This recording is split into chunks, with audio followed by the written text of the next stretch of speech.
அனைத்து நல்லுள்ளங்களுக்கும் வணக்கம். நான் உங்கள் ரவிக்குமார். தினம் ஒரு தகவல் அடிப்படையில் ஜியோ பாலிடிக்ஸ். ஒவ்வொரு நாளும் மிகப்பெரிய ஒரு அதிர்ச்சி தகவல்களை வெளியிட்டிருக்கிற நம்ம இன்றைய அதிர்ச்சி தகவல்கள் மட்டும் இல்லை, நான் 100%, 200-300% கான்ஃபிடென்ட்டாக இருக்கிற இந்த தகவலில் பாகிஸ்தான் 4 பகுதியாக சிதற விடுமா, அதுக்கான வாய்ப்புகள் இருக்கா அப்படின்னா வாய்ப்புகள் நிறையவே இருக்குது. ஏன்னா இது இந்தியாவுடைய மட்டும் வேலை செய்யலை, இதற்கு பின்புலமாக மொசாத், சிஐஏ. ஆக்சுவலாக ஃபஸ்ட்டு மொசாத் வேலை செய்கிறாங்க, அடுத்து சிஐஏ, அதுக்கப்புறம் தான் மூன்றாவது இடத்துல. ஏன் அப்படின்னா நம்ம இந்தியாவை விட அங்கே மொசாத்துக்கும் சிஐஏவுக்கும் ரொம்ப முக்கியம். பலுச்சிஸ்தான் பிரிகிறது மட்டும் இல்லாமல் பாகிஸ்தான் 4 பகுதியாக சிதற விடுவது. என்ன காரணம்? ஏன் இந்த அளவுக்கு விழுந்து விழுந்து வேலை செய்கிறாங்க? அதுவும் குறிப்பாக இந்த ஒரு நிகழ்வு பெரிய அளவுக்கு சம்மந்தப்பட்டிருக்கிறது. இன்றைக்கி நிறைய மர்மங்களை உடைக்க வேண்டிய ஒரு தருணம். உங்களுக்கு ஒரு ஆச்சரியமான பதிவுக்குள்ளே நம்ம போக போகிறோம். பதிவுக்குள்ளே போகிறதுக்கு முன்பு, ஏன்னா நிறைய மேஜர் ஆஃப் த லிங்க்கு கனெக்டிங் டாட் வந்து நிறைய இருக்கும். சரி, அதற்கு முன்பு இன்னொரு தகவல். சீனா கஷ்டப்பட்டு நேற்று தான் ஒரு பர்மிஷனை கொடுத்தாங்க, ஏப்பா கொஞ்சம் பார்த்து யூஸ் பண்ணுப்பான்ட்டு. JF-17 போர் விமானம் இப்போ ஒரு 3 மணி நேரத்துக்கு முன்பு அந்த ஃப்ளைட் ஏதோ கோளாறு ஆகிட்டு பைலட் வந்து நல்ல வேலை அந்த சீட்லேருந்து எஜெக்ட் ஆகிட்டார், போயிட்டு விபத்துக்குள்ளாக்கப்பட்டிருக்கிறது.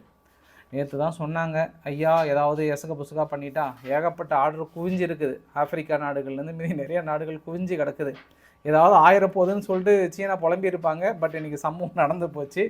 அதுலேயும் பாருங்கள், ஒரு விளம்பரம் வேறு. இந்த விளம்பரம் என்ன அப்படின்னா, MB மார்டின் பேக்கர் அப்படின்றவங்க இப்போ விளம்பரப்படுத்துகிறாங்க உட்காந்து. இன்றைக்கி ட்விட்டரில் போட்டிருக்காங்க, இது மாதிரி ராவல்பிண்டி டிஸ்ட்ரிக்டில் பைலட் வந்து சேஃபாக இருக்கிறாரு, பட் வந்து கிராஷ் ஆகிடுச்சு. இது எல்லாத்துக்கும் காரணம் MB மார்டின் பேக்கர் தான், சேஃபாக எஜெக்ட் ஆகிருக்கு. இதனால் மற்ற விமானங்களும் புதுசாக தயாரிக்கும் போது எங்களுதை போடுங்க அப்படின்னு இருக்கிற. ஐயா, எந்த நேரத்தில் எங்கே வந்து விளம்பரப்படுத்துகிறீங்க? என்ன ஒரு போர்க்களமாக இருக்குது, இங்கே வந்து விளம்பரப்படுத்திட்டு இருக்கீங்க. சீனா வேறு ரொம்ப பகீர் இருக்கும் இந்த நிகழ்வுக்கு. இன்னும் நிறைய விஷயங்கள் நம்ம பேச போகிறோம். நம்ம வாங்க வீடியோக்குள்ளே போகலாம். வீடியோக்குள்ளே போகிறதுக்கு முன்னாடி நீங்கள் நம்ம சேனல் சப்ஸ்கிரைப் பண்ணலாம், சப்ஸ்கிரைப் பண்ணிட்டு வாங்க. மறக்காம பெல் பட்டன் கிளிக் பண்ணி ஆல் ஆப்ஷன்ஸ் கொடுங்க. வீடியோக்குள்ளே போகலாம்.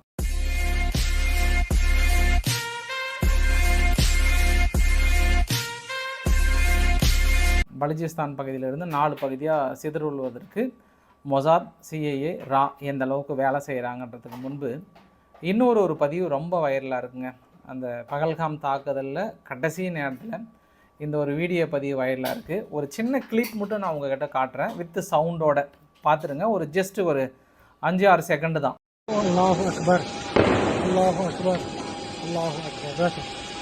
இந்த வீடியோ கிளிப்ஸை பார்த்துருப்பீங்க. உங்களுக்கு என்ன தோணுச்சு?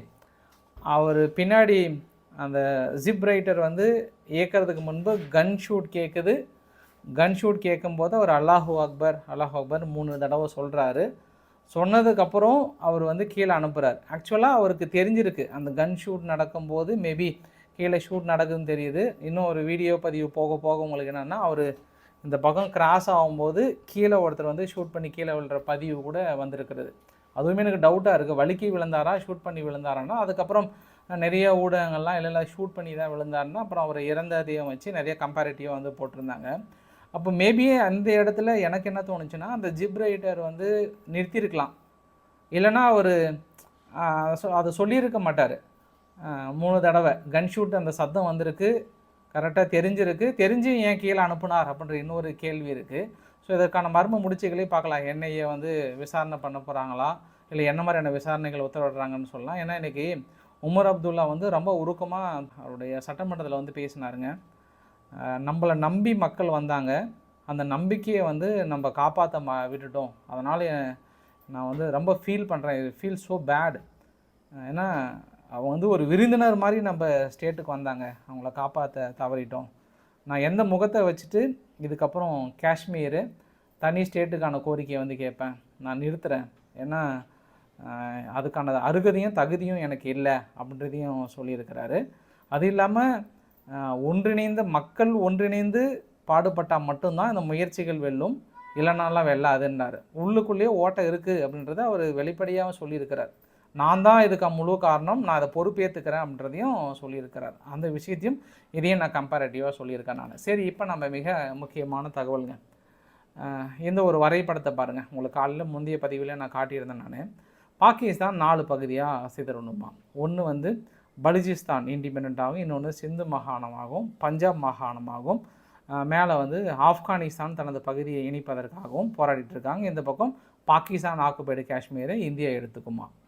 சரி, இந்த கேள்விக்கான பதில்கள் இன்றைக்கி இன்னும் இப்போ ஜஸ்ட்டு முன்னாடி ஒரு ட்விட் ஒன்று போட்டிருந்தார். யார் அப்படின்னா, நீங்கள் பார்க்குறீங்களா, இவர் வந்து ஃபார்மர் ஜம்மு அண்ட் காஷ்மீரோட டிஜிபின்னு எடுப்பாங்க.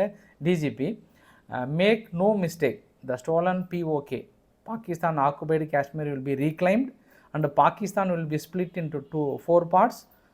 திஸ் இஸ் இன்எவிக்டபிள், யாராலையும் தடுக்க முடியாது, 4 பகுதிகளாக பிரிக்க தான் முடியும்.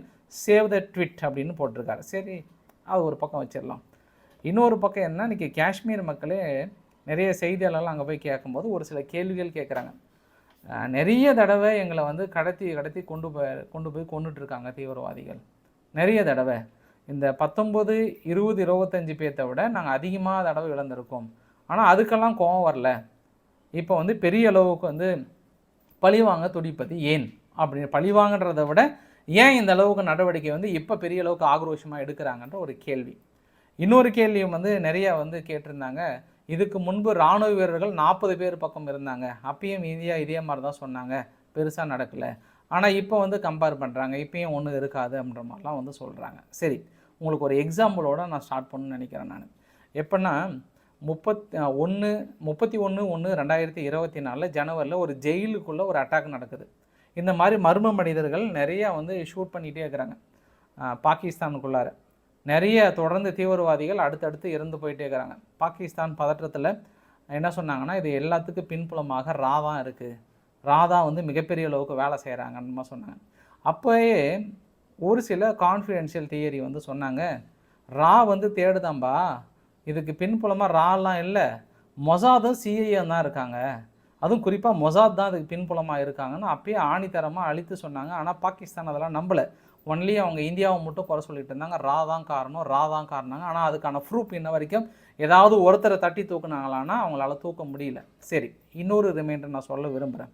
8 நவம்பர் 2022 G7 நாடுகள்லாம் வந்து ஒரு கூட்டத்தை போடுறாங்க. அந்த கூட்டத்தில் அப்போ பைடன் நிர்வாகம் என்ன பண்ணுறாங்கன்னா, சீனானுடைய பெல்ட் அண்ட் ரோடு இனிஷியேட்டடை தடுப்பதற்காக 600 பில்லியன் செலவு பண்ணுறேன்றாங்க. எவ்வளோ? 600 பில்லியன். நோட் பண்ணிக்கோங்க. என்னப்பா திடீர்னு சம்மந்தமே இல்லாமல் பெல்ட் அண்ட் ரோடு இனிஷியேட்டடுக்கும் நீ பாகிஸ்தான் நாளாக பிரியறதுக்கும் ஏதாவது சம்மந்தம் இருக்கா அப்படின்னு நினச்சிங்க அப்படின்னா, நான் உங்களுக்கு ஒரு வரைபடத்தை ஒன்று காட்டுறேன். இந்த வரைபடத்தில் சீனானுடைய பெல்ட் அண்ட் ரோடு இனிஷியேட்டட் எங்கே வருது? பாகிஸ்தான் ஆக்குபைடு காஷ்மீர் வழியாக. ஒன்று இங்கே பலுஜிஸ்தான் பகுதியில் வருதா, கொட்டா பகுதியை வந்து குவாடர்ன்ற போர்ட்டையும், இந்த பக்கம் கராச்சின்ற போர்ட்டையும் வந்து அடையுது. சிந்து ப்ராவினன்ஸை கடந்து பஞ்சாப் ப்ராவினன்ஸை கடந்துங்க போகுது. இன்னொன்று வந்து பலுஜிஸ்தான் ப்ராவினன்ஸை கடந்து போகுது. சரி, இந்த பெல்ட் அண்ட் ரோடு இனிஷியேட்டடையும் தாண்டி இன்னொரு விஷயத்தையும் நான் உங்ககிட்ட சொல்கிறேன். பாகிஸ்தானுடைய மிகப்பெரிய அணு ஆயுத நிலையங்கள்லாம் எங்கே இருக்குதுன்னு நான் நேற்று கூட சொல்லியிருந்தேன். மறுபடியும் அந்த வரைபடத்தை காட்ட விரும்புகிறேன். இந்த வரைபடத்தெல்லாம் எங்கே இருக்குதுன்னு பாருங்கள். அங்கங்கே வந்து மேலே தான் இருக்குது. மேஜர் ஆஃப் த போர்ட் வந்து பாகிஸ்தான் ஆக்குபைடு காஷ்மீர் பக்கம்தான் இருக்குது. சரி, அப்போ இந்தியாவுக்கு பிரச்சனை இல்லை, பக்கம்தான் இருக்குது. இப்போ நான் உங்களுக்கு ஃபஸ்ட்டு கான்ஸ்பிரசி தியரி வரேன். பலுஜிஸ்தான் லிபரலேஷன் ஆர்மியோட மிகப்பெரிய கோரிக்கை என்னங்க? Major of the sources, major of the gold மைனில் இருந்து நிறைய கனிம வளங்கள் ஃபுல்லாக எங்கள் நாட்டில் இருந்து சீனாவுக்கு நீங்கள் கொடுக்குறீங்க. ஆனால் எங்களுக்கான அந்த சோர்சஸ், லாஸ்ட் டைம் கூட பெரிய அளவுக்கு ஃப்ளட் ஒன்று வந்தது. அந்த ஃப்ளட்டு வரும்போது என்ன பண்ணிட்டீங்கன்னா, உங்கள் தலைநகரை கவனிக்கிற அளவுக்கு எங்கள் மக்களை ஒன்றுமே கண்டுக்காமல் விட்டுட்டீங்க. அதிகமான பாகிஸ்தான் வளர்றதே நாங்கள் எங்களால், ஆனால் ஒன்றுமே கண்டுக்காமல் எங்களை ஏதோ பிச்சைக்கார மாநிலம் மாதிரி நீங்கள் கண்டுக்கிறீங்க அப்படின்றது தான் அவங்களோட கோரிக்கை. அப்போ இந்த கோரிக்கை, அவங்களோட கோரிக்கையும் அவங்க தொடர்ந்து என்ன டார்கெட் வைக்கிறாங்கன்னா, சீனானுடைய ஒரே ஒரு மைனிங் செக்டர் கூட இந்த இடத்துல இருக்கக்கூடாதுன்னு சொல்லிட்டு தொடர்ந்து சீனானுடைய என்ஜினியர்ஸ் மீது டார்கெட் வைக்கிறாங்க. எங்கெல்லாம் இருக்கோ அடுத்தடுத்து டார்கெட் வைக்கிறாங்க. சீனா வந்து ப்ரெஷர் கொடுக்குறாங்க பாகிஸ்தானுக்கு, என்ன பண்ணுறீங்க, ஏன் இன்னும் உங்களால் தடுக்காமல் இருக்கீங்க. இவங்க மட்டும் இல்லை, மேலே தகரிக்கிய தாலிபன்கள் இருக்காங்கல்ல, அவங்களுமே தொடர்ந்து சீனா வந்து இங்கே மண்ணில் காலடி வைக்கக்கூடாது, பாகிஸ்தான் உத்தரவு கொடுத்தா கூட நீங்கள் வெளியே, அவங்க இங்கே மட்டும் இல்லை ஆப்கானிஸ்தான்லேயும் இருக்கக்கூடாதுன்ற ஒரு உத்தரவு போடுறாங்க. சரி, இப்போ எங்கே விஷயம் அப்படின்னா, அமெரிக்கா எவ்வளோ ஒதுக்கியிருக்காங்க? 600 பில்லியன் ஒதுக்கியிருக்காங்க. அவங்களுடைய முழுமையான நோக்கம் என்ன? சீனாவுடைய பொருளாதாரத்தையும் பெல்ட் அண்ட் ரோடு இனிஷியேட்டடையும் ஒழிக்கணும். அப்போ அப்படின்னா இந்த மிக மிக முக்கியமாக மைனிங் செக்டர், இந்த பலுச்சிஸ்தான் மட்டும்தான் அவங்களோட மிக சோர்ஸு. இதை கட் பண்ணிட்டாங்கன்னா அந்த ரோடே தேவையில்லை, அவங்க பாகிஸ்தானை விட்டு வெளியேறிடுவாங்க சீனா. அப்போ ஒன்று பலுச்சிஸ்தான் லிபரலேஷன் ஆர்மி, இன்னொன்று பாகிஸ்தான் ஆக்குபைடு காஷ்மீர். இந்த 2 பகுதியும் பிரிச்சிட்டோம் அப்படின்னா சீனா ஆல்மோஸ்ட் இந்த ஏரியாவை காலி பண்ணுறாங்க, கொஞ்சம் ஒத்தி வைக்கிறாங்க. சரி, உங்களுக்கு இந்த இடத்துல கரெக்டாக குழு கிடச்சிடும். பலுச்சிஸ்தான் லிபரலேஷன் ஆர்மியில் உள்ள பூந்து சிஐஏ வேலை செஞ்சுருக்காங்க, ஃபண்டிங் கொடுக்குறாங்க சீனாவை முடக்குவதற்காக. அப்படின்னா உங்களுக்கு இன்னொரு சந்தேகம் வரலாம், மொசாத்துக்கு என்னப்பா வேலைங்க, அவங்க ஏன் இந்த அளவுக்கு வேலை செய்கிறாங்க அப்படின்னு நீங்கள் கேட்கலாம். நீங்கள் மொசாதுக்கு போகிறதுக்கு முன்பு நான் உங்ககிட்ட இன்னொரு கேள்வி ஒன்று கேட்டுறேன். அங்கே காசாவும் இஸ்ரேலினுடைய விவகாரத்தில் அக்டோபர் 7ஆம் தேதி ஹமாஸ் உள்ள இஸ்ரேலுக்குள்ளே போந்து நிறைய பேர் பிணைய கைதிகளாக பிடிச்சிட்டு போனாங்க. அந்த ஒரு நிகழ்வை ஆரம்பத்தில் மொசாத்தினுடைய உளவுத்துறையினுடைய தோல்வி அப்படின்னு நானே வீடியோ பதிவுலாம் போட்டிருக்கேன். ஆனால் இப்போ நடக்கிற நிகழ்வெல்லாம் பார்க்கும்போது நிஜமாகவே அது மொசாத் உளவுத்துறையினுடைய தோல்வின்னு நீங்கள் நினைக்கிறீங்களா? இப்போ நடக்கிற நிகழ்வெல்லாம் பார்த்து அமெரிக்காவுடைய கிளியர் இன்டென்ஷனாக இருக்கட்டும், இஸ்ரேலினுடைய கிளியர் அறிவிப்பாக இருக்கட்டும், கம்ப்ளீட்டாக இது நீங்கள் அதுக்குன்னு நான் என்ன சொல்ல வரேன்னா, இஸ்ரேலே இந்த மாதிரி நடக்கும்னு பின்புலமாக இயக்கினாங்க அப்படின்னு சொல்ல வரல. நான் தெரியும் உள்ளே தாக்கல் நடத்துகிறாங்கன்னு தெரிஞ்சும் விட்டு வைத்திருக்காங்க. சரி, ஆனால் இந்த அளவுக்கு நடத்துவாங்கன்னு அவங்க எதிர்பார்த்துருக்க மாட்டாங்க. அப்போ இதை பயன்படுத்திட்டாங்க. இதை வைத்து இன்றைக்கி என்ன திரும்பியும் காசா பழைய நிலைமைக்கு கொண்டு வர முடியுமா, இல்லை முன்பு இருந்து அந்த சுதந்திரம் இருக்குமா, இது எல்லாமே இன்று வரை கேள்விக்குறியாக இருக்கிறது இல்லையா? அதில் அமெரிக்காவுடைய ஃப்யூச்சர் பிளான் எல்லாத்தையும் தெளிவாக போட்டாங்க. இப்போ நான் அதே கேள்வி இந்த இடத்துல வரேன். ஏன்னா ஒரு சாதாரண நபர் நானே அங்கே குறிப்பாக பாகிஸ்தான் ஆக்குபைடு காஷ்மீருக்கு மேலே என்னெல்லாம் கூட்டம் போட்டாங்க, எந்தெந்த டேட்டில் ஆர்கனைஸ் பண்ணுறாங்க, இஸ்லாமிக் காஷ்மீரை உருவாக்கணும்னு என்னெல்லாம் முடிவு எடுத்தாங்கன்றதை கண்டிப்பாக மறுவைத்த நபர்கள், எனக்கு தெரிந்த மறுவைத்த நபர்களே இருப்பாங்க. நீ நினச்சிடாதீங்க அப்படி ஏதோ ஃப்ளோவில் வந்துருச்சு. அந்த மாதிரி மறுவைத்த நபர்கள் அங்கே இருக்கும்போது தெரிஞ்சிருக்கும். ஆனால் இந்த அளவுக்கு நிகழமான தெரிஞ்சிருக்காது அப்படின்னு நான் பர்சனலாக நினைக்கிறேன். நீங்கள் ஒரு கனெக்டிங் டாட் அப்படின்றது இன்டர்நேஷ்னல் லெவலில் நினைங்க, சும்மா அங்கே லோக்கல் பாலிடிக்ஸில் ஒரு லோக்கல் ஓட்டுக்காக நினைக்காதீங்கன்றதை நான் மறுபடியும் சொல்ல வருவேன்.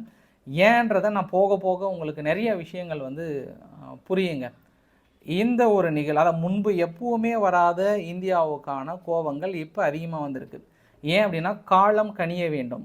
என்ன காலம் கனிய வேண்டும் அப்படின்னா, இப்போ வந்திருக்கிற ட்ரம்ப் அரசாங்கம், இப்போ வந்திருக்கிற அங்கே இருக்கக்கூடிய எஃபிஐயாக இருக்கட்டும், இல்லை அங்கே இருக்கக்கூடிய இன்டெலிஜென்ட் ரிசோர்ஸாக இருக்கட்டும், அனைத்தும் முழுமையாக இந்தியாவுக்காக ஒத்துழைக்கிறேன் அப்படின்னு மிகப்பெரிய ஒரு அறிவிப்பு கொடுத்துருக்காங்க இல்லையா? ஏன்னா இந்த ஒரு தருணம் முன்பு இருந்த பைடன் நிர்வாகத்தப்போ இருந்ததா அப்படின்னா இந்தியாவுக்கு இல்லை. ஆனால் இதை விட நம்ம முன்பு இராணுவ வீரர்களை இழந்திருக்கிறோம் இல்லையா? ஆனால் இப்போ காலம் மிகப்பெரிய அளவுக்கு கணிந்திருக்கிறது. சரி, இப்போ தான் நான் விஷயத்துக்கு வரேன். ஏன் இதை நான் மொசாத்து எல்லாத்தையும் ஒப்பிட்டு பேசுகிறேன்னா, இஸ்ரேலினுடைய கனவு என்னங்க? எந்த ஒரு இஸ்லாமிக் நாடுலையுமே அணு ஆயுதம் இருக்கக்கூடாது இல்லையா? ஈரானை அந்த அளவுக்கு மிகப்பெரிய அளவுக்கு எச்சரிக்கை கொடுக்குறாங்க. இன்றைக்கி தைரியமாக சொல்கிறாங்க. இதை கூட நோட் பண்ணி வச்சுக்கோங்க, அமெரிக்கா ஈரானுடைய ஒப்பந்தம் சக்ஸஸ் ஆகலை அப்படின்னா 100 இல்லை 500% ஈரான் மீது தாக்கல் நடத்துகிறாங்க. வெதர் ஈரான் பவராக இருக்குது, பதில் தாக்கல் நடத்துகிறாங்க, இஸ்ரேல் பயப்படல, இதெல்லாம் செகண்டரி கேஸ். ஆனால் இஸ்ரேல் அணு உலைகளை தகர்க்கிறாங்க. நிச்சயமாக அதற்கான வேலைகள் சமீப காலமாக 2-3 நாட்களாக போயிட்டுருக்கு. இப்போ ஈரான்கிட்ட இல்லை அப்படின்னா ஒட்டுமொத்த இஸ்லாமிக் தேசத்தில் வேறு யாருக்கிட்டீங்க இருக்குது அணு உலை? துருக்கி கிட்ட இருக்கா? பாகிஸ்தான்கிட்ட மட்டும்தான் இருக்குது. பாகிஸ்தான் ஏதோ ஒரு சூழ்நிலையில், சந்தர்ப்ப சூழ்நிலையில் இன்றைக்கி இல்லை நாளைக்கு இல்லைனாலும் ஒன்றுபட்ட இஸ்லாமிக் தேசத்தை உருவாக்கணும் ஏதாவது ஒரு அடிப்படையில், சப்போஸ் நைட்டாக ஏதாவது ஒன்று பண்ணி ஏதாவது ஒரு ஹைப்பர்சோனிக் மெசேஜில் பொருத்தி அனுப்பிட்டாங்கன்னா that will be a big danger. ஏன்னா அவங்க வச்சுருக்கிற சின்ன நாடு மறுபடியும் அவங்க திருப்பி கொண்டு வரதோ கட்டமைக்கிறதுக்கோ முடியாது. அப்போ அவங்களுடைய அடுத்த இலக்கு எங்கே? ஈரானுக்கு அப்புறம் அவங்களுடைய அடுத்த இலக்கு எங்கே? இங்கே வருது, நேராக பாகிஸ்தானுக்கு வருது. அப்போ பாகிஸ்தான் அணு ஆயுதம் இல்லாத ஒரு இதை உருவாக்கணும் அப்படின்னா it will be split for 4 நாளாக பிரியணும். எங்கெங்கே பிரியணும்? பலுச்சிஸ்தான் ஆப்ஷன் இருக்குது, சிந்து மாகாணம் ஆப்ஷன் இருக்குது, பஞ்சாப் ஆப்ஷன் இருக்குது, இந்தியாவுக்கு ஒரு தருணம் பாகிஸ்தான் ஆக்குபைடு காஷ்மீரை பிரிக்கணும். ஸோ இதுக்கு பின்புலமாக இருக்குது. நீங்கள் இதை கனெக்டிங் டாட்டை வச்சு மேபி மொசாத்ன்ற பாருங்கள் ஹமாஸை லிங்க் பண்ணுறாங்க அப்படின்னு நினச்சிக்கிட்டாலும் அது ஓகே தான். ஏன்னா ஆரம்ப கட்டத்தில் என்னது ஃப்ளோவில் வருது ஹமாஸ் இருக்காங்கன்ற பதிவை நான் சொல்லியிருந்தேன்ல, அதையும் இதையும் எல்லாத்தையும் நீங்கள் பெருசாக கனெக்ட் பண்ணிங்க அப்படின்னா அது இருக்கும். ஏன் கனெக்டிங் டாட் சொல்கிறேன் அப்படின்னா, இப்படி இருக்கிற சூழ்நிலையில் அவங்க ஏன் இங்கே வரணும் அப்படின்ற இன்னொரு கேள்வி. யாருங்க? ஹமாஸ்னுடைய ஃப்ரண்ட் ஹெட் வந்து ஏன் அங்கே வந்திருக்கணும், ஏன் தேவையில்லாமல் வந்து மாற்றணும்னு இன்னொரு கேள்வியை அந்த இடத்துல நான் போட்டுக்கிறேன். இப்போ நான் மறுபடியும் விஷயத்துக்கு வரேன். சரி, பலுசிஸ்தான் மட்டும்தான்ப்பா வாய்ப்பு இருக்குது, சிந்து மாகாணமும் இந்த பக்கம் பஞ்சாப் மாகாணமும் வாய்ப்பு இருக்கா இல்லையா அப்படின்னா, இந்தியா போட்ட ஒரே ஒரு முடிவு என்னங்க, அந்த சிந்து நதியிலேருந்து வரக்கூடிய நீரை இதுக்கப்புறம் நான் நிறுத்த போகிறேன்னாங்க. இதுக்கான எக்ஸிக்யூஷன் பிளான் வந்து இதற்கு முன்பே 2014 மோடி அரசாங்கம் எடுத்தாங்க. அதாவது கீழே வரக்கூடிய நீர், காஷ்மீர்லேருந்து கீழே வரக்கூடிய நீர் ஒரு இயற்கை சூழ்நிலையால் எந்த வகைகளையுமே வந்து நீரோட்டத்தை வந்து தடுக்க முடியாது. ஆனால் இதற்கு முன்பு 100% ஃப்ளோவை 40% தனது உரியதாக்குனாங்க. நிறைய தடுப்பணைகளை வந்து கட்டினாங்க, நிறைய அணைகளை உருவாக்குனாங்க. அதேமாரி 60% நீர் போகுது, அதற்கான தடுப்பணைகளை உருவாக்கிட்டு இருக்காங்க. இப்போ தடுத்து நிறுத்துகிறாங்க. ஆனால் மழை காலங்களில் அவங்களுக்கு தேவையான நீர் கிடைக்கும். ஒரு நாட்டோட பிரச்சனை எப்பங்க வெடிக்குது? இப்போ நம்மளுக்கும் இந்த பக்கம் பெங்களூருக்கும் எப்பங்க பிரச்சனை வெடிக்குது? வறட்சி காலங்களில் நமக்கு தேவையான தண்ணீர் அவங்க கொடுக்கலன்னும் போது நம்மளுக்கு வெறி கொண்ட வேங்கையாக மாறுறோமா? ஆனால் இங்கே இருக்கக்கூடிய இன்ஃப்ராஸ்ட்ரக்சர்ன்ற பாருங்கள், அரசியல் அமைப்பு என்பது அவ்வளோ சீக்கிரம் பாகிஸ்தான் அளவுக்கு கிடையாது. ஏன்னா பாகிஸ்தானில் நினச்சவங்களாம் ஆயுதம் தூக்குவாங்க, சுற்றுவாங்க, நாட்டை பிரிக்கிறது பண்ணாங்க. பட் இங்கே அது மாதிரிலாம் கிடையாது. என்னதான் நம்ம எதிர்ப்பு தெரிவித்தாலும் நம்ம நாட்டை யாராலையும் பிரிக்கவும் முடியாது, அதுக்கான வாய்ப்புகளும் இல்லை. ஆனால் அங்கே அப்படி கிடையாது. சின்ன எக்ஸாம்பிள், இன்றைக்கி நான் ஒரு 3 நாளைக்கு முன்பு இருந்து சிந்து மாகாணத்தில் பெரிய ஒரு போராட்டங்க. இந்த போராட்டத்துக்கான பதிவு கூட பாருங்கள். என்ன சொல்கிறாங்கன்னா, வரக்கூடிய தண்ணி எல்லாமே, ஏன்னா ஏற்கனவே இந்தியா நிறுத்திட்டாங்க, இன்னும் கொஞ்சம் வரக்கூடிய தண்ணி எல்லாமே பஞ்சாப் நிர்வாகமே தடுத்து வச்சுக்கிட்டு எங்களுக்கு அவங்க கொடுக்கவே இல்லை அப்படின்னு 3 நாளாக போராட்டம், வாகனங்களாம் அடித்து நொறுக்கி எடுக்கிறாங்க, பிரித்து மேறாங்க எல்லாத்தையும். ஒரு 3 நாட்களாகவே அந்த ஏரியாவில் பஞ்சாப் மாகாணத்திலே மிகப்பெரிய ஒரு போராட்டம், தண்ணி வரலன்னு. கீழே இருக்கக்கூடிய சிந்து மாகாணத்துலேயும் மிகப்பெரிய ஒரு போராட்டம், எல்லாம் கடுமையான ஒரு போராட்டம். இப்போ இந்தியா என்ன ஒரு ஆப்ஷன் கொடுப்பாங்கன்னா, நீங்கள் ஒத்துக்கினா இந்த பக்கம் தான் எங்களால் நதி நீர் கொடுக்க முடியுமானா அடுத்த ஆப்ஷன் கொடுப்பதற்கு வாய்ப்புகள் இருக்குது. ஸோ இந்த ஒரு பிரச்சனை மிக விசுரூபமாக இருக்கிறது. 2 நாளைக்கு முன்பு இல்லை, மேபி இன்றைக்கி தான் நினைக்கிறேன் நான், பஞ்சாபும் சிந்துக்கும் போகக்கூடிய ரயில்வே லைனை வந்து கேன்சல் பண்ணிட்டாங்க 11 மே வரைக்கும். 11 மே வரைக்கும் எந்த ரயில்வே லைனும் எதுவுமே வந்து அனுப்பாதீங்கன்ட்டாங்க. ஏன்னா வாட்டர் கிரைசிஸ் இருக்குது, பெரிய பிரச்சனை இருக்குது, அதனால் எதுவும் போகாதீங்க. ரொம்ப ஏற்கனவே எங்கள் பலுசிஸ்தானில் மிகப்பெரிய ஒரு பிரச்சனை, இங்கே இரண்டு பிரச்சனையாக. இப்போ கில்ஜித் பலுசிஸ்தானில் என்ன பிரச்சனை அப்படின்னா, இங்கே பஞ்சாபியர்கள் இங்கே இருக்காங்கல்ல, இங்கேருந்து அங்கே போய் ஆதிக்கம் அதிகமாக இருக்குது. அதை ஆளுகின்ற அரசாங்கம் தடுக்காமல் இருக்கிறனால அவங்க என்ன கேட்குறாங்கன்னா, எங்களுக்கு தனியாக கொடுத்துடுங்க, இதுக்கப்புறம் இவங்களெல்லாம் முடியாதுன்னு அவங்க ஒரு போராட்டம். அதுக்கான வீடியோ பதிவு பார்க்குறீங்க. இப்போ நான் ஆப்கானிஸ்தான்கிட்ட வரேன். ஆப்கானிஸ்தான்கிட்ட வரும்போது திடீர்னு இப்போ ரீசெண்டாக கூட கேள்விப்பட்டிருப்பீங்க, நான் கூட ஒரு 25 நாளைக்கு முன்பு ஒரு பதிவு ஒன்று சொல்லியிருந்தேன். ஆப்கானிஸ்தானுடைய பஹ்ரம் ஏர்பேஸை வந்து மேபி சிஏஓ கொடுத்துட்டாங்கன்ற மாதிரி தகவல் வந்தது. பட்டு இவங்க மறுத்துட்டாங்க, தாலிபான்கள் வந்து மறுத்துட்டாங்க, இல்லைன்னு சொன்னாங்க. ஆனால் எனக்கு இப்போ சந்தேகம் வருது. காரணம், இந்த வரைபடத்தை பாருங்களேன். இந்த வரைபடத்தில் காபூலுக்கு மேலே தான் அந்த பஹ்ரம் ஏர்பேஸ் இருக்குது. அதுக்கும் பாகிஸ்தானுக்கு எவ்வளோ பக்கம் இருக்குது? சிஏஏ வந்து பெரிய அளவுக்கான ஆயுதங்களை இறக்கியிருக்காங்கன்னு அப்பயே சொன்னாங்க. பத்திரிகையாளர்கள் மோப்பம் முடித்தாங்க, மறுவைத்த நபர்கள் உள்ளே போனாங்க, எல்லாத்தையும் தடுத்து நிறுத்திட்டாங்க. சரி, இன்னொரு கனெக்டிங் டாட் கூட போடுறேன். நேற்று நம்மால் இந்தியாவிலேருந்து ஒரு நபர் அங்கே போய் பார்த்தாங்களா? அங்கே தாலிபான்களை போய் பார்த்தாங்களா? சரி, இன்னொரு குழு கொடுக்குறேன். பாகிஸ்தான் இன்றைக்கி என்ன கிளைம் பண்ணியிருக்காங்கன்னா, கடந்த 48 மணி நேரத்தில் 71 பேர் தெகரிக்கிய தாலிபான்கள் ஊடுருவ ட்ரை பண்ணாங்க, பட் நாங்கள் சுட்டு வீழ்த்திட்டோம்னு சொல்லிட்டு இறந்த உடல்களையும் ஏதோ புகைப்படமாக வெளியிட்டாங்க. இன்றைக்கி தொடர்ந்து ஊடுருவ ட்ரை பண்ணுறாங்க, நாங்கள் சுட்டு வீழ்த்திட்டு இருக்காங்க. அப்போ ஊடுருவ ட்ரை பண்ணதில் இவ்வளோதானா? இன்னும் இருக்காங்களா? இல்லை என்ன சம்பவங்கள் நடக்க போகிறது? ஏற்கனவே எங்கள் இராணுவம் இந்த பக்கம் பதற்றமாக இருக்கிற சூழ்நிலையில் அங்கே ஒரு சம்பவம் வந்து என்ன செய்ய போகிறது? இனி பொறுத்து இருந்து பார்க்கலாம். இது எல்லாத்தையும் நீங்கள் கனெக்ட் பண்ணிங்க அப்படின்னா, ஃபஸ்ட்டு மொசாத், ஏன்னா பாகிஸ்தானில் இனி அணு ஆயுதம் இருக்கக்கூடாதுன்ற ஒரு முடிவில் தெளிவாக எடுத்திருக்காங்க. அது எந்த வகையில் நீக்க முடியுமோ அந்த அளவு நீக்கணும்னு ட்ரை பண்ணுவாங்க. செகண்டு சிஐஏ, அவங்களுக்கு என்ன பிரதான நோக்கம்? பெல்ட் அண்ட் ரோடு இனிஷியேட்டடை முடிக்கணும். மூன்றாவது நம்மளுக்கு என்ன முக்கியமான நோக்கம்? இழந்த பகுதிகளை, பாகிஸ்தான் ஆக்குபைடு காஷ்மீரை நம்ம பகுதி கொண்டு வரணும். ஏன் பாகிஸ்தான் ஆக்குபைடு காஷ்மீர் நமக்கு ரொம்ப ஏன் முக்கியம்? மிகப்பெரிய தாக்குதல், காஷ்மீரில் நடத்தப்படுகிற தாக்குதல் அத்தனையும் அங்கிருந்து தான் நடத்தப்படுகிறது. ஏன்னா நம்ம தொடர்ந்து ஜியோ பாலிட்டிக்ஸ் வெளியேற நீங்கள் உங்களை சேர்த்தி தான் சொல்கிறேன். நம்ம குறுகிய வட்டத்துக்குள்ளே இருக்கக்கூடாது. விசாலமான வட்டத்துக்குள்ளே போனால் உலகத்தின் பார்வையும் பாகிஸ்தான் பார்வை மீது ஏன் விழுந்திருக்கிறதுன்றது இதுதான் மிகப்பெரிய பதிவு. சரி, இப்போ தான் நம்ம சம்பவத்துக்குள்ளே போகிறோம். என்னென்னா, இன்றைக்கி பாகிஸ்தான் அலர்ட் தயாராக இருங்க, அமெரிக்கா இராணுவம் ஊடுருவ அமெரிக்கன் என்ன ஃப்ளோவில் இந்தியாவுடைய இராணுவம் ஊடுருவ தயாராகிவிட்டது, அனைத்தையும் தயார் நிலையில் வையுங்கள். அவ்வளோதான், இப்போ எல்லாம் ஸ்டார்ட் பண்ணி வைங்க, வர எல்லாம் ஸ்டார்ட் பண்ணி வைங்கன்னாங்க. ஏற்கனவே அவங்க ஏர்பேஸ் வந்து ஃப்ரீயாக தான் இருக்குது. இந்த வரைபடத்தில் பார்க்குறீங்கல்ல, பாகிஸ்தான் வந்து 28லேருந்து 30 வரைக்கும் அவங்களோட வான்வெளியில் எதுவும் பறக்க வேணான்ட்டாங்க. ஒரு சில போர் பயிற்சிகளை மேற்கொண்டு எம்டியாக தான் இருக்காங்க. இங்கே பரபரப்பாக இருக்கிற சமயத்தில் சவுத் வசிரிஸ்தான் பகுதியில் திடீர்னு ஒரு குண்டு வெடிப்பு. அந்த குண்டு வெடிப்பில் 7 பேர் இறந்து போயிருக்காங்க, 17 பேர் வந்து இன்ஜூர்ட் ஆயிருக்காங்க. இப்போ பாகிஸ்தான் இராணுவத்துக்கு மிகப்பெரிய இன்னொரு சம்பவம் என்னென்னா பாருங்கள், ஒரு தலைமை பொறுப்பில் இருக்கிற நபருக்கு வந்து ஒரு லெட்டர் ஒன்று எழுதுறாரு. அந்த லெட்டரை வந்து சாதாரண எனக்கே கிடைக்குதுங்க. அப்புறம் எப்படிங்க இவங்கெல்லாம் இருப்பாங்க சொல்லுங்கள்? என்ன எழுதியிருக்கிறார் பாருங்கள். இது மாதிரி நான் எல்லாமே அரேஞ்ச் பண்ணிட்டோம், எல்லை பகுதியில் எல்லாமே பண்ணிட்டோம். ஆனால் தலைவரே, ஆயுதங்கள் நம்மளுக்கு ரொம்ப குறைவாக இருக்குது. இருக்கிற சுச்சுவேஷன் எல்லாமே வந்து எனிமி வந்து ரொம்ப ஸ்ட்ராங் பொசிஷனில் எல்லாமே அசம்பிள் ஆகிட்டு இருக்காங்க. கம்பேர் பண்ணது நம்ம வீக்காக இருக்கிறோம், நம்ம சீக்கிரமாக அசம்பிள் ஆகணும், ஆயுதங்களை அரேஞ்ச் பண்ணுங்கன்னு சொல்லிட்டு இராணுவ அமைச்சருக்கு ஒரு கடிதம் ஒன்று எழுதுறாரு. ரொம்ப அஃபீஷியல் கடிதம் ஒன்று எழுதுறாரு. அந்த கடிதம் பாருங்கள், சாதாரண நம்மளுக்கே கிடைக்கிது அப்படின்னும் போது நம்ம feel proud of myself அப்படின்னு நம்ம சொல்லலாம். சரி, இது வந்து 100% உண்மைங்க. அந்த கடிதம் வெளியே வந்தது. அவ்வளோ வீக்காக இருக்காங்கன்னு நான் ஏற்கனவே சொல்லியிருந்தேன். நான் எந்த ஒரு தகவலாக இருந்தாலும் பாகிஸ்தான்லேருந்து எடுக்கிறது ரொம்ப சுலபங்க. மறுவைத்த நபர்கள் அந்தளவுக்கு அவங்க வேலை செஞ்சுட்டு இருக்காங்க. சர்வசாதாரணமாக டக்குன்னு கிடைக்கிது அப்படின்னா பாருங்களேன் எந்த அளவுக்கு சீக்கிரமாக கிடைக்குதுன்ட்டு. துருக்கியிலிருந்து 6 கார்கோ விமானங்கள் வந்து இறங்கியிருக்கு அப்படின்னு சொன்னாங்க. நான் முதல்ல நம்ம சொல்லிட்டோம் ஃபஸ்ட்டு. ஆனால் இதில் எனக்கு சந்தேகம் இருக்குங்க.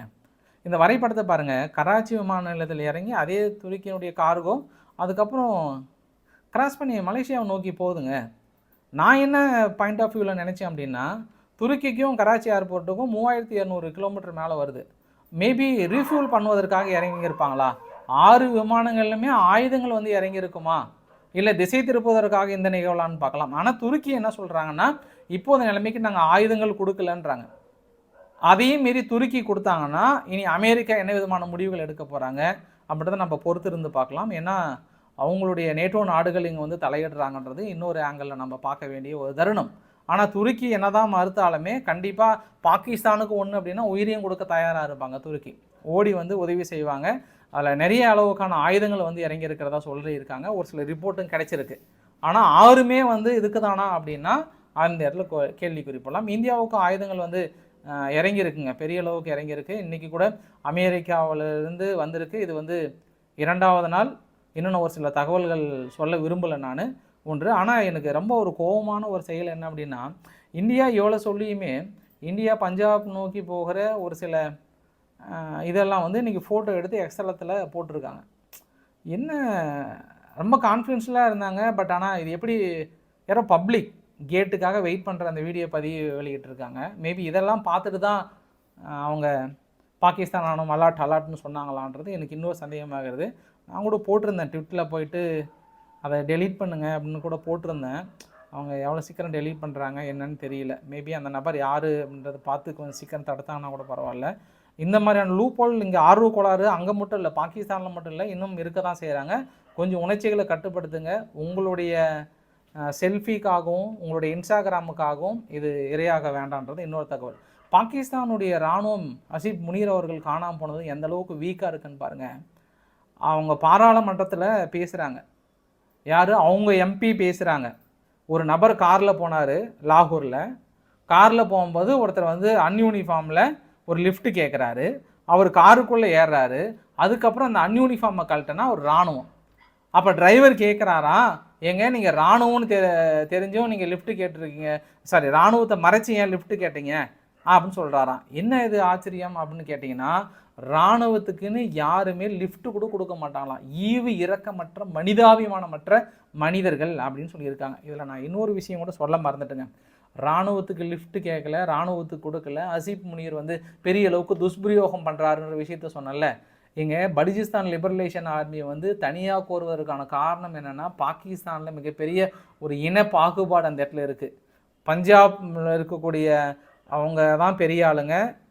ஒரு ஃபோட்டோவே வைரலாக இருக்குது. அந்த ஃபோட்டோ நான் இருந்துன்னா உங்களுக்கு ஷேர் பண்ணுறேன். நான் கீழே உட்கார வச்சுருக்காங்க. ஒன்று வந்து பலுசிஸ்தானையும் இந்த வந்து சிந்து மாகாணத்தையும் கீழே உட்கார வச்சிட்டாங்க. அதாவது மீதி இந்த இராணுவம் வந்து மேலானவர்கள். இது வந்து ஒரு 6 வருஷத்துக்கு முன்னாடி பாகிஸ்தானோட இராணுவத்திலே கோட்டாவோட அடிப்படையில் பார்த்தோம் அப்படின்னா, இங்கே பலுசிஸ்தான் லிபரலேஷன் ஆர்மிக்கு கோட்டாவில் வந்து 10, 12, 20% கூட கிடையாது. ஆனால் மேலே இருக்கக்கூடிய அந்த அளவுக்கு மேலாதிக்கம் அதிகமாக இருக்கிற வெறியும் கூட அந்த பலுசிஸ்தான் லிபரலேஷன் ஆர்மிக்கு இன்னொரு கோவம். சரி, நான் இங்கே வரேன். நான் இராணுவத்துக்கிட்ட சொல்லும் போது வரேன். கொஞ்சம் லென்த் படிவாக இருந்தாலும் கொஞ்சம் டீட்டெயிலாக சொல்லணுன்றதா கொஞ்சம் அட்ஜஸ்ட் பண்ணிக்கோங்க. அவ்வளோதான், நான் முடிச்சிடறேன். நான் இதில் குறிப்பாக அந்த இராணுவம் அந்தளவுக்கு கேவலமாக செயல்படுகிறது. எங்கே திரும்புகிற பக்கம்லாம் லஞ்சம், லாவண்யம், ஒட்டுமொத்தமாக நாட்டையே சிதைச்சிட்டாங்கன்றாங்க. இன்றைக்கி இராணுவ தளபதி இல்லாமல் போருக்கு தயாராகின்ற பாகிஸ்தான் எத்தனை நாள் தாக்கு பிடிக்க போகிறாங்கன்னு தெரியல. ஆனால் எங்ககிட்ட இருக்கக்கூடிய ஹைப்பர்சோனிக் மூலயமா முடிக்க போகிறவங்க கதைன்ற அளவுக்கு வெறி பிடிச்சி வேங்கையாக பேசுகிறாங்க. அந்த வெறி பிடிச்ச வேங்கை எத்தனை நாளைக்கு தாக்கு பிடிப்பாங்கன்னு தெரியல. இன்றைக்கி ஸ்வீடன்லேருந்து சாப்ட் நிறுவனம் அவசரமாக வந்து ATA CSAST anti armour weapon வந்து இறக்கியிருக்காங்க. அதுக்கான வீடியோ பதிவுகள் நம்மளும் பிலிப்பைன்ஸே இன்றைக்கி அவசரமாக பிரம்மோஸ் ஏவுகணை வந்து அனுப்பியிருக்காங்க. எதுக்கு பிலிப்பைன்ஸில் இவளை நம்மளே இது மாதிரி சூழ்நிலை அனுப்புகிறாங்கன்ற இன்னொரு கேள்வியும் போட்டுக்கலாம். பாகிஸ்தானுடைய ஒரு ஹீரோ யார் அப்படின்னா சீதாராமையா, கர்நாடகாவுடைய சிஎம். ஆல்மோஸ்ட் அவருக்கு சிலை வைக்காத குறையாக இருக்காங்க. போட்டி புகழ்கிறாங்க, கொண்டாடுறாங்க. அவங்க பத்திரிகைகள் எல்லாமே ஹெட்லைன்லேருந்து அவங்க டிவியில் எல்லாமே அவர் தான். காரணம் என்னென்னா ஒரு வார்த்தை சொன்ன ஒரு வார்த்தை தான், எங்களுக்கும் பாகிஸ்தானுக்கும் பிரச்சனை கிடையாது, அது பிஜேபிக்கும் பாகிஸ்தானுக்கும் தான் பிரச்சனை. நாங்கள் வாரெல்லாம் விரும்பலை, அதை வந்து அவங்க பிரச்சனை. எங்களை பொறுத்த வரைக்கும் இந்த வார் விரும்பவும் இல்லை. பாகிஸ்தான் யாரும் எங்களுக்கு எதிரிகள் கிடையாது, வி ஆர் ஃப்ரெண்ட்ஸ். ஆனால் அவங்க எதிரி ஆக்கிட்டு இருக்காங்கன்னு ஒரு கருத்து சொன்னார் பார்த்தியா. அந்த கருத்து கொண்டு வந்து இங்கே பெரிய அளவுக்கு மேட்ச் பண்ணி அவங்க ஹீரோவாக இன்னும் கட் அவுட் வச்சு பாலபிஷேகம் பண்ணாத குறையாக சொல்லியிருக்காங்க. ஸோ இன்றைக்கு ஓரளவுக்கான தகவலை கவர் பண்ணிட்டேன்னு நினைக்கிறேன். இந்த தகவலில் இன்னொரு அடிஷ்னல் விஷயத்தையும் உங்கள்கிட்ட சொல்லி முடிச்சிடுறேன். ரஃபேல் விமானம் எல்லாம் சொன்னாங்க. பட் ரஃபேல் விமானம் இந்த போருக்கு பயன்படாது. அது 2030 தான் நம்மளுக்கு டெலிவரி பண்ணுறாங்க. 63,000 கோடிக்கான ஒப்பந்தம் வந்து இந்தியா ஃப்ரான்ஸ் கிட்ட போட்டிருக்காங்க, வெளியிட்டிருந்தாங்க. 26 ஏர்கிராஃப்ட் ஃப்ரம் இந்தியன் நேவிக்கு 22 சிங்கிள் சீட்டரும் கொண்டு வராங்க. பட் எதுவுமே இந்த போருக்கு யூஸ் இல்லை. எல்லாமே 2030க்கு தான் கொண்டு வந்து சேர்த்துறாங்க. ஸோ இன்றைக்கு ஓரளவுக்கான தகவலை கவர் பண்ணி நினைக்கிறேன். பிடிச்சிருந்தா லைக் பண்ணுங்கள், ஃப்ரெண்ட்ஸுக்கு ஷேர் பண்ணுங்கள், சப்ஸ்கிரைப் பண்ணுங்கள். ரவிக்குமார் சோமச்சல், நன்றி, வணக்கம்.